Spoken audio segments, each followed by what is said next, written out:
Hello guys, this is Bros pro और आज हम बात करेंगे झांसी की रानी के बारे में, जिन पे अभी एक मूवी आ रही है जिसका नाम है मणिकर्णिका। हम आपको झांसी की रानी के बारे में पूरी जानकारी देंगे, इसलिए हम आपसे रिक्वेस्ट करते हैं कि ये वीडियो आखिर तक देखें। हमारे बचपन से लेकर आज तक हम अगर किसी लड़की या महिला ने कुछ साहस भरा काम किया हो या फिर कुछ अविश्वसनीय किया हो तो हम उसके बारे में झांसी की रानी का उदाहरण लेके लोगों को बताते हैं। महिलाएं कभी पुरुषों से कम नहीं होती, बल्कि वो वक्त आने पर पुरुषों पर भी भारी पड़ सकती है। ये बात इस वीडियो को देख के आप जान जाओगे। झांसी की रानी का जन्म वाराणसी में 19 नवंबर 1828 में एक मराठी ब्राह्मण घर में हुआ। कुछ लोगों का कहना है कि उनका जन्म 1835 में हुआ। जन्म से ही उनका नाम मणिकर्णिका था। इसी नाम से मूवी का नाम मणिकर्णिका रखा गया। उनके पिता का नाम मोरोपंत तांबे था और माँ का नाम भगीरथी।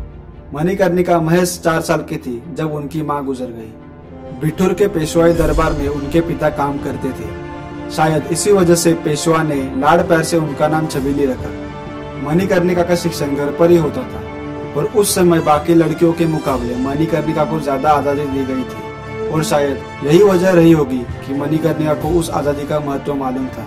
पढ़ाई लिखाई, घुड़सवारी, मलखम और तलवारबाजी तो उनके बाएं हाथ का खेल था। 1842 यानी कि सिर्फ 14 साल की उम्र में उनकी शादी गंगाधर राव से हुई। हालांकि इस बात से लोगों में कई मतभेद है। कुछ लोगों का कहना है कि उनकी शादी 1850 में हुई। शादी के बाद उनका नाम लक्ष्मीबाई रखा गया। उनको 1851 में एक लड़का हुआ जो सिर्फ 4 महीनों में गुजर गया। गंगाधर राव की ये अकेली एक संतान थी। इस बात से वो बहुत दुखी हो गए। गंगाधर राव ने अपने चचेरे भाई वसुदेव राव नेवालकर से एक बेटा गोद लिया जिसका नाम उन्होंने दामोदर राव रखा था, पर 1853 में गंगाधर राव चल बसे। इस बात से लक्ष्मीबाई बहुत दुखी हुई। उन्होंने अपने बेटे दामोदर राव को झांसी के राजगद्दी पे बिठाया और झांसी को अपने सुरक्षित हाथों में ले लिया। ब्रिटिश सरकार ने उनके इस फैसले को ठुकराना चाहा और उनको 60,000 रुपया सालाना पेंशन लेके झांसी का किला खाली करने को कहा। ऑस्ट्रेलिया में रहने वाले जॉन लैंग को रानी ने अपना वकील नियुक्त किया। उन्होंने अपनी किताब wanderings in India sketches of Hindustan में उसका जिक्र किया है। जॉन लैंग जब आगरा में थे तब झांसी की रानी ने उन्हें मिलने का आदेश दिया। रानी का बहुत ही सुंदर वर्णन उन्होंने अपनी किताब में दिया है। लंदन अदालत में अपने हक की लड़ाई लड़ने के लिए झांसी की रानी ने जॉन लैंग को नियुक्त किया था। जॉन लैंग ने झांसी की रानी को पेंशन लेते हुए कोर्ट में लड़ने की सलाह दी, फिर भी वो अपने पेंशन न लेने के फैसले पे अटल रही। लालची ब्रिटिश सरकार को पहले से ही जानती थी, इसीलिए रानी ने झांसी में अपनी सेना को और ताकतवर बनाना चाहा। उनकी सेना में बहुत सी महिलाएं और झांसी की सामान्य जनता भी शामिल थी। झलकारी बाई जो लक्ष्मीबाई की हमशक्ल थी, उन्हें रानी ने अपनी दुर्गा सेना का प्रमुख स्थान दिया। झलकारी बाई और उसका पति दोनों ही सेना में थे। 1857 के सितंबर महीने में झांसी के पड़ोसी राज्य ओरछा और दतिया ने झांसी पर आक्रमण कर दिया, पर उन्हें रोकने में रानी लक्ष्मीबाई सफल हुई। जनवरी 1858 में ब्रिटिश सेना ने झांसी पे आक्रमण किया। पूरे 2 हफ्ते के युद्ध के बाद ब्रिटिश सेना झांसी पे कब्जा करने में सफल हुई। अगर झांसी सेना में से दुल्हे राव ने बगावत करके किले का द्वार न खोला होता तो झांसी पर कब्जा करना ब्रिटिश सेना के लिए नामुमकिन था। जैसे ही झलकारी बाई को उसकी खबर लगी, तब उन्होंने रानी लक्ष्मीबाई को अपने बेटे दामोदर राव को लेकर किले से भाग जाने की सलाह दी। झलकारी बाई का पति इस युद्ध में झलकारी बाई के सामने मारा गया, पर उसने इस बात का मातम मनाने के बजाय आखिरी सांस तक लड़ने का फैसला किया। झलकारी बाई ने रानी जैसे कपड़े पहने और ब्रिटिश सेना के लॉर्ड से मिलने की बात की, क्योंकि इस बात से ब्रिटिश सेना रुक सी गई थी। और झांसी की रानी ने अपने बेटे दामोदर राव को अपने पीठ पर बांध घोड़े पे बैठ के झांसी के किले से कूदकर भाग गई।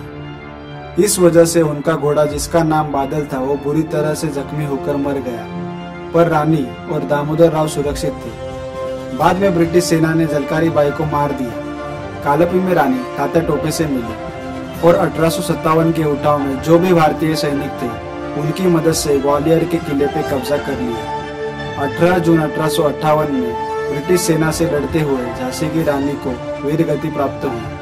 लड़ाई के रिपोर्ट में ब्रिटिश जनरल ह्यूरोज ने टिप्पणी की कि रानी लक्ष्मीबाई अपनी सुंदरता, चालाकी और दृढ़ता के लिए उल्लेखनीय तो थी ही, लेकिन विद्रोही नेताओं में सबसे अधिक खतरनाक भी थी। विश्व के सबसे बहादुर महिलाओं में रानी लक्ष्मीबाई का नाम हमेशा आना चाहिए। झांसी की रानी की वजह से ही भारत ने स्वतंत्रता का पहला स्वप्न देखा।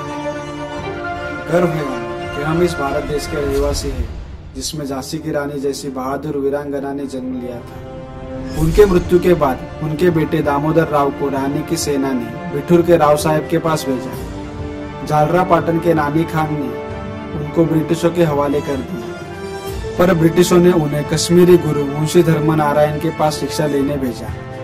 कुछ सालों बाद उनकी शादी हुई और वो इंदौर में रहने लगे। उन्हें सालाना 10,000 रुपए ब्रिटिश सरकार से पेंशन मिलती थी। 1906 में उनकी मृत्यु हो गई। झांसी की रानी ने अपने जिंदगी में बहुत कुछ खोया। उन्होंने अपने 4 महीने के बेटे को और पति को खोया।